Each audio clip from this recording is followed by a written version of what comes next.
हर हर महादेव दोस्तों, सावन के दूसरे सोमवार को भगवान भोलेनाथ के शिवलिंग पर अर्पित कर दीजिए यह विशेष चीज़ और सच्चे मन से मांग लीजिए अपनी मनोकामना।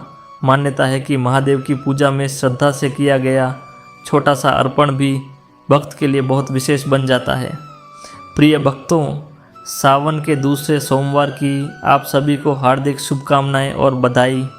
आज की यह वीडियो आपके और आपके पूरे परिवार के लिए बेहद ख़ास होने वाली है, क्योंकि आज हम आपको भगवान भोलेनाथ से जुड़ी कुछ ऐसी पारंपरिक पूजन सामग्रियों के बारे में बताने वाले हैं जिन्हें सावन सोमवार की पूजा में विशेष महत्व दिया जाता है। कहा जाता है कि जब भक्त सच्चे मन, श्रद्धा और विश्वास के साथ भोलेनाथ की आराधना करता है और अपनी सामर्थ्य के अनुसार उन्हें प्रिय मानी जाने वाली वस्तुएं अर्पित करता है, तो उसके मन में एक अलग ही शांति और विश्वास उत्पन्न होता है। इसलिए भक्तों, आज की इस वीडियो को अंत तक ज़रूर सुनिएगा, क्योंकि आज हम केवल पूजा की सामग्री के बारे में नहीं, बल्कि उसके पीछे छिपे धार्मिक भाव और आध्यात्मिक अर्थ को भी समझने वाले हैं।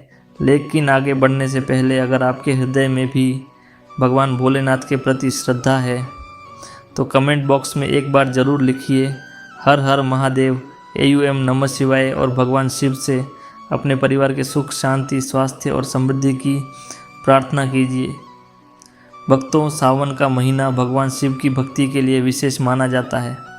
सोमवार का दिन शिव आराधना के लिए महत्वपूर्ण माना जाता है और सावन सोमवार के दिन मंदिरों में शिवलिंग पर जल, दूध, बेलपत्र, फूल और अपनी श्रद्धा के अनुसार अन्य पूजन सामग्री अर्पित करने की परंपरा है।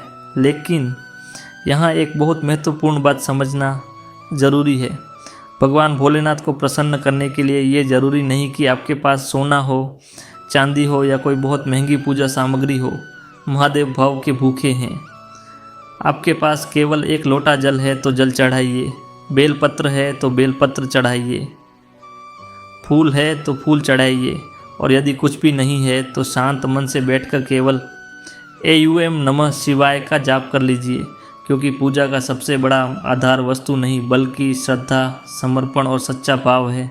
भगवान शिव का स्वरूप ही हमें यही सिखाता है। वह देवता जो राजमहलों के वैभव से नहीं बल्कि कैलाश की सरलता से जुड़े हैं, जो भस्म धारण करते हैं, जो साधारण जीवन का प्रतीक हैं, जो भक्तों के लिए भोले हैं, इसीलिए उन्हें भोलेनाथ कहा जाता है। भक्तों, शिव से जुड़ी कथाओं और पौराणिक परंपराओं में भगवान शिव को अनादि और अनंत माना गया है। उनके स्वरूप को समय और सृष्टि की सीमाओं से परे बताया गया है। इसी कारण महादेव को देवों के देव महादेव कहा जाता है। शिव भक्ति में एक विशेष बात यह है कि यहाँ दिखावे से ज़्यादा महत्व भाव का है। आप अगर किसी वस्तु को केवल इसलिए चढ़ा रहे हैं कि उससे आपको कुछ मिल जाएगा तो आपकी पूजा अधूरी हो सकती है।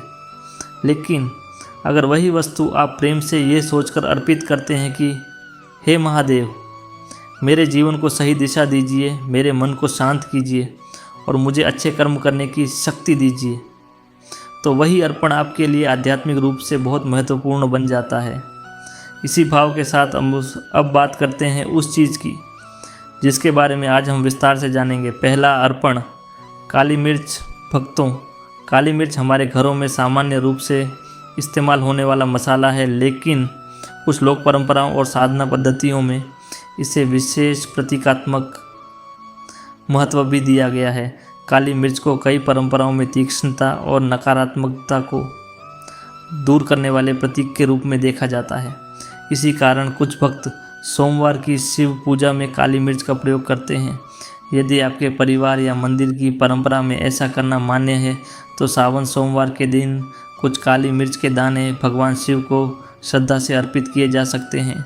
लेकिन भक्तों, इसे केवल कोई चमत्कारी वस्तु समझकर न करें। इसे अपने मन की नकारात्मकता, भय, चिंता और परेशानियों को महादेव के चरणों में समर्पित करने के प्रतीक के रूप में करें।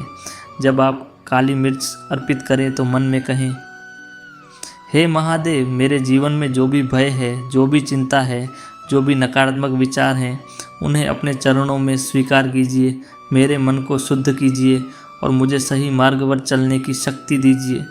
इसके बाद श्रद्धा से जाप करें, AUM नमः शिवाय।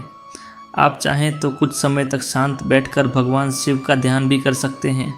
काली मिर्च का तीखा स्वरूप हमें यह याद दिलाता है कि जीवन में भी कई बार परिस्थितियां तीखी और कठिन हो जाती हैं, लेकिन जिस तरह अग्नि में तपकर वस्तु अपना रूप बदलती है, उसी तरह कठिन परिस्थितियां भी इंसान को मजबूत